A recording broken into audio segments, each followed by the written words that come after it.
Stranger Things Season 5 Volume 1 has released and Volume 1 के वो 4 episodes. वो 4 episodes क्या थे? Still I can't believe on my eyes that what I have just watched.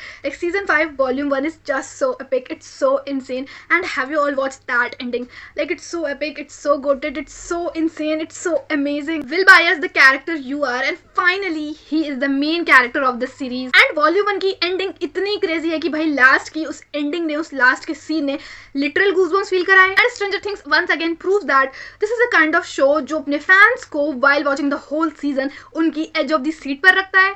And ऐसा ही इस बार भी हुआ है. वॉल्यूम 1 के 4 एपिसोड्स कंप्लीट बैंगर है for the social media and Netflix.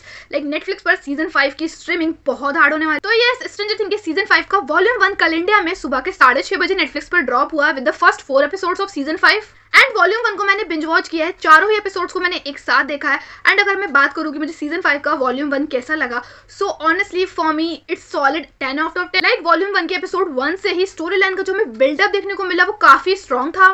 And while watching the last 20 minutes of 4th episode, I was holding my breath. And मैं इतनी shock थी कि मुझे वेक्ना और डेमोगॉर्गन का तो कम डर था, मुझे इस बात का ज़्यादा डर था कि 20 मिनट्स बाद एपिसोड खत्म हो जाएगा एंड उसके बाद मैं क्या देखूंगी. ओवरऑल मैं वॉल्यूम 1 की एंडिंग की जितनी बात करूँ उतना कम है, but still I know I have to talk about volume 1 other things. So volume 1 का episode 5 was a kind of buildup episode for the rest of the season 5. Season 4 के बाद जो भी हुआ उसके बाद स्टोरी लाइन का जो कंटिन्यूशन है वो हमें सीजन 5 वॉल्यूम 1 के एपिसोड में देखने को मिलता है. हमें ये भी देखने को मिलता है कि सीजन 4 में हुए वेक्ना के कहर के बाद जो हॉकिंस है उसकी एक्चुअली में हालत कैसी है. धीरे धीरे सारे कैरेक्टर्स का इंट्रोडक्शन होता है, सब मिलते हैं, इकट्ठे होते हैं एंड वेक्ना को हराने का एक और बार प्लान बनाते हैं. सो एपिसोड 2 में चीजें इंटरेस्टिंग होने लगती है. एपिसोड 2 जो है वो हॉली व्हीलर पर बेस्ड है एंड इसी में डेमोगॉर्गन का हॉली व्हीलर को अपसाइड डाउन में ले जाना, दैट सीन, ये सीन भी बहुत ज्यादा पावरफुल. साथ ही हॉपर का अपसाइड डाउन वाला सीन. ओवरऑल जो वॉल्यूम 1 है उसमें हमें काफी बढ़िया सीन देखने को मिले. बाकी एपिसोड 3 में एक फैन फेवरेट कैरेक्टर का कमबैक है जिसे देखकर मैं बहुत शॉक हो गई थी. मैंने ये बिल्कुल भी एक्सपेक्ट नहीं किया था, बट ओवरऑल देखकर काफी अच्छा लगा. ऑनेस्टली एपिसोड 4 मुझे खुद में ही फिनाले एपिसोड लगा. जब वेक्ना चलकर आ रहा था मैं ऐसे थी, ओ नो भाई ऐसा तो नहीं होना चाहिए. एंड मुझे उस टाइम पे ये लग रहा था कि अभी विल और वेक्ना का फेस ऑफ हो जाएगा. I was not joking at all जब मैं ये कह रही हूँ कि वॉल्यूम 1 का लास्ट एपिसोड खुद में ही फिनाले फील होता है.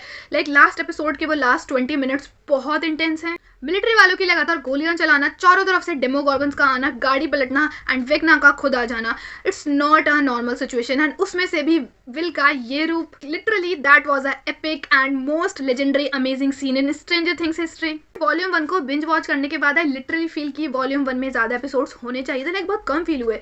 वॉल्यूम 2 को अभी रिलीज करो क्योंकि फैंस ऑलरेडी 4 इयर्स का वेट सीजन 5 के लिए कर चुके हैं. देन अब उसमें भी वॉल्यूम 2 के लिए और एपिसोड्स के लिए 1 महीना और वेट करना, इट्स नॉट फेयर. वॉल्यूम 1 की एंडिंग देखने के बाद fans are dying to know कि वॉल्यूम 2 में क्या होने वाला. ओवरऑल वॉल्यूम 1 बहुत पावर पैक था जिसके चारों ही एपिसोड्स पीक मोमेंट से भरे हुए हैं. एक भी ऐसा सीन नहीं है जहाँ तुम्हें बोर फील हो, या फिर एक भी ऐसा सीन नहीं है जिसका रेलेवेंस जो ओरिजिनल स्टोरी लाइन है उससे ना हो. And how I forget to tell you Vecna's entry. Vecna की एंट्री वॉल्यूम 1 में बहुत एपिक थी. I was screaming so hard when Vecna was about to come. मैं ऐसे थी कि भाई लिटरली वॉल्यूम 1 में ही वेक्ना की एंट्री हो रही है. ऑल्दो वॉल्यूम 1 में वेक्ना का जो स्क्रीन टाइम था वो बहुत कम था, but it was so impactful, so power pack. 2 minute के सीन में ही वेक्ना ने ये बता दिया कि वेक्ना की पावर्स का लेवल अब बहुत ही तगड़ा हो चुका है. लिटरली वेक्ना की पावर्स बहुत बढ़ चुकी है एंड जिसका प्लान है वो भी बहुत बदल चुका है. वेक्ना के उस 2 मिनट के सीन से ही बहुत मजा आ गया. जस्ट हाथ हिला के वेक्ना ने सारे मिलिट्री सोल्जर्स की छुट्टी कर दी. एंड आई डिडंट एक्सपेक्ट कि जो सीन ट्रेलर का सिग्नेचर सीन था वो हमें वॉल्यूम 1 में ही देखने को मिलेगा. ये काफी ज्यादा आउट ऑफ द बॉक्स था एंड ओवरऑल जो वेक्ना की एंट्री थी वो काफी ज्यादा पावरफुल थी. जो छोटे से सीन में ही जो वेक्ना की सारी पावर्स है उसका अच्छा खासा ग्लिम्स हमें देखने को मिला. कैरेक्टर्स की बात करूँ तो पर्सनली मुझे वॉल्यूम 1 में स्टीव और डस्टिन का जो स्क्रीन टाइम है वो काफी कम लगा. मे भी ऐसा हो सकता है कि इसकी कमी वॉल्यूम 2 में पूरी हो जाए. एरिका को भी काफी कम दिखाया. आई विश कि हमें इस सीजन में भी एरिका और मरी एक फ्रेम में देखने को मिले.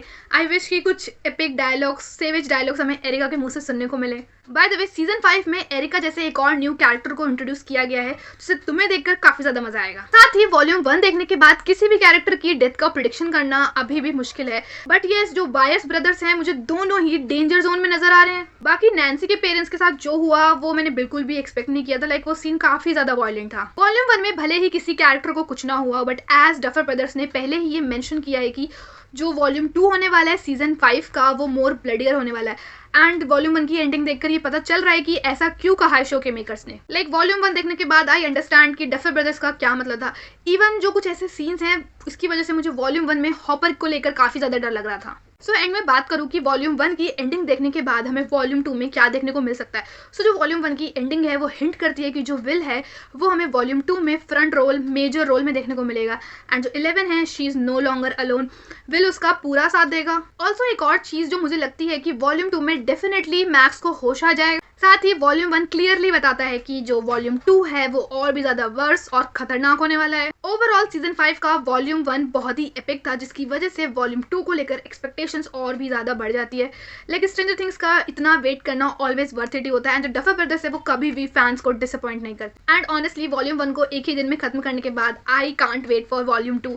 सो क्या तुमने वॉल्यूम 1 देखकर खत्म कर दिया? एंड अगर हाँ तो what's your favourite moment from volume 1?